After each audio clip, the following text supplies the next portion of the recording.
Salam damai sejahtera di dalam kasih Tuhan Yesus Kristus. Bersama saya Pendeta Edi Susanto. Kita ada di acara Menjaga Jiwa, sebuah acara yang akan menolong Anda memahami firman Tuhan dan mengaplikasikan firman Tuhan di dalam kehidupan sehari-hari. Rekan-rekan yang dikasihi oleh Tuhan, bagian firman Tuhan yang akan kita renungkan hari ini terambil dari kitab Mazmur pasal yang ke-51 ayat yang pertama. Mazmur 51 ayat yang pertama. Untuk pemimpin biduan, Mazmur dari Daud. Ketika Nabi Nathan datang kepadanya setelah ia menghampiri Betsheba. Sampai sedemikian jauh pembacaan firman Tuhan. Berbahagialah kita yang bukan hanya membaca mendengar, tetapi yang juga mengaplikasikan firman Tuhan ini di dalam kehidupan sehari-hari. Rekan-rekan yang dikasihi oleh Tuhan, saya memberikan judul renungan hari ini, jangan menutupi dosa dengan dosa. Di dalam bukunya yang berjudul The Sword of the Lord, Norman Lewis rekan-rekan menceritakan tentang seorang hakim yang memiliki seekor burung starling di kantornya.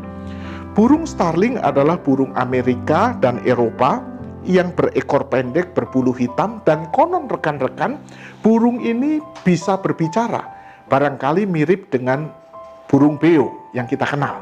Rekan-rekan yang dikasihi oleh Tuhan, satu kali si hakim ini pergi dari kantornya, dan di saat dia pergi datanglah seorang anak. Ya, singkat cerita rekan-rekan, ketika hakim itu kembali, dia begitu terkejut karena dia mendapati bahwa si starling tidak ada di kandang. Dan kemudian rekan-rekan hakim ini pun bertanya kepada anak yang sedang duduk di situ. Dia bertanya, apakah kamu melihat starling? Spontan anak itu berkata, tidak, saya tidak melihat starling. Barangkali dia sudah terbang, Tuan. Dia pergi. Itu sebabnya lihat, kandangnya terbuka. Rekan-rekan yang dikasihi oleh Tuhan, betapa sedihnya hakim ini. Karena starling adalah burung yang dicintainya. Sudah lama dia merawat burung ini. Dan singkat cerita rekan-rekan, spontan si hakim ini pun berteriak. Dia berkata, starling, di mana kamu? Sesaat kemudian rekan-rekan, terdengarlah suara dari balik saku si anak yang duduk di situ. Aku di sini, Tuhan. Aku di sini, Tuhan. Rekan-rekan yang dikasihi oleh Tuhan, ternyata di mana starling? Starling ada di dalam saku anak itu. Rekan-rekan, lewat kisah ini di sini kita bisa belajar bahwa anak ini bukan hanya sekedar mencuri, tetapi dia juga berbohong. Dia menutupi dosa dengan dosa. Inilah yang juga dilakukan oleh Kain.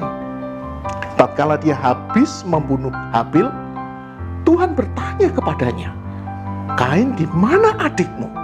Tetapi dia menjawab Tuhan, aku tidak tahu apakah aku penjaga bagi adikku.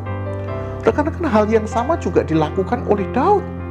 Dia bukan hanya mengambil dan berzina dengan Betsheba, tetapi untuk menutup dosanya, untuk menutupi aibnya, dia juga membunuh Uria, suami daripada Betsheba. Rekan-rekan yang dikasihi oleh Tuhan, sebagaimana Kain, sebagaimana Daud, Anda dan saya juga gemar sekali menutupi dosa dengan dosa. Lewat renungan ini teman-teman, saya mau berkata kepada Anda, dan saya juga berkata kepada diri saya, jangan menutupi dosa dengan dosa. Karena suatu saat dosa itu akan berteriak, dan pastinya Anda akan malu karenanya. Akuilah untuk setiap dosa yang Anda lakukan. Akuilah setiap kesalahan yang Anda lakukan. Anda tidak perlu menutupi dosa dengan dosa, karena Anda pasti akan malu karenanya jika sampai hal itu terbongkar. Jadi stop, jangan tutupi dosa dengan dosa.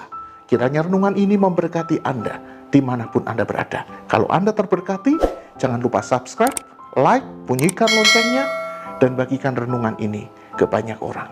Tuhan Yesus memberkati.